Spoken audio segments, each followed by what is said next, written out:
Hello students, இப்போ நம்ம இதில் பார்க்க போகிறது 6ஆம் வகுப்பு கணிதம் 3ஆம் பருவம் 4வது பாடம். பார்த்திங்கன்னா சமச்சீர் தன்மை. பயிற்சித்தாள் 19 பயிற்சி புத்தகம்னு கொடுத்துருப்பாங்க. அதில் பயிற்சித்தாள் 19 போய் பார்த்திங்கன்னா 6லேருந்து 10 வரையும் இதில் கொஷினுக்கு ஆன்சர் பார்க்கலாம். ஃபஸ்ட்டு பாருங்கள் என்ன கொடுத்துருக்கு. கோடிட்ட இடங்களை நிரப்புக்குன்னு 5 கொஷின் கொடுத்துருக்காங்க. அதுக்கு ஆன்சர் பார்க்கலாம். 6வது கொஷின் என்ன கொடுத்துக்கிறாங்க பாருங்கள். எழுத்து எம்மில் அமைந்துள்ள சமச்சீர் கோடுகள். எம் கேபிட்டல் லெட்டரில் நீங்கள் எழுதினீங்கன்னா இது சென்டரில் 1 கட் ஆகும். அப்போ இதுக்கு சமச்சீர் கோடுகளின் எண்ணிக்கை பார்த்திங்கன்னா 1. அதுக்கப்புறம் பாருங்கள், ஒரு சமபக்க முக்கோணம் டேஷ் சமச்சீர் கோடுகளை விட்டுரும். சமபக்க முக்கோணம்னா 3 பக்கமுமே சமமாக இருக்கும் முக்கோணத்துக்கு.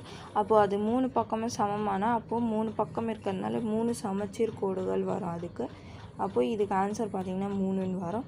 அதுக்கப்புறம் பாருங்கள், பூஜ்ஜியவின் எதிரொலிப்பு பின்பம். பூஜ்ஜியம்னாலே அதுக்கு எதிரொலிப்பு அதே தான் வரும், பூஜ்ஜியமே வரும்.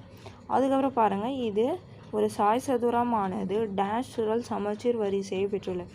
அப்போது சுழல் 4 பக்கமே சமமாக தான் இருக்கும். ஆனால் இது சாய் அப்போது 4 பக்கமே சமமாக இருக்கிறதுனால இதுக்கு 4 சுழல் சமச்சீர் வரும் வரிசை. அப்போ இதுக்கு ஆன்சர் 4ன்னு வரும். அதுக்கப்புறம் பாருங்கள், 10வது கொஷின். டேஷ் முக்கோணத்திற்கு சமச்சீர் கோடுகள் கிடையாது. இரு சமபக்க முக்கோணத்துக்கு 1 வரும் சமச்சீர் கோடு. அதே சமபக்க முக்கோணத்துக்கு 3 வரும் சமச்சீர் கோடு. அசமபக்க முக்கோணத்துக்கு தான் சமச்சீர் கோடு கிடையாது. ஏன்னா அது 3 பக்கமே வேறு வேறு மதிப்பாக இருக்கும். அதனால அசம பக்க முக்கோணத்திற்கு சமச்சீர் கோடு கிடையாது. புரிஞ்சுதுங்களா? அவ்வளோதான். இதுக்கு ஆன்சர் 6லேருந்து 10 வரையும் முடிஞ்சிச்சு.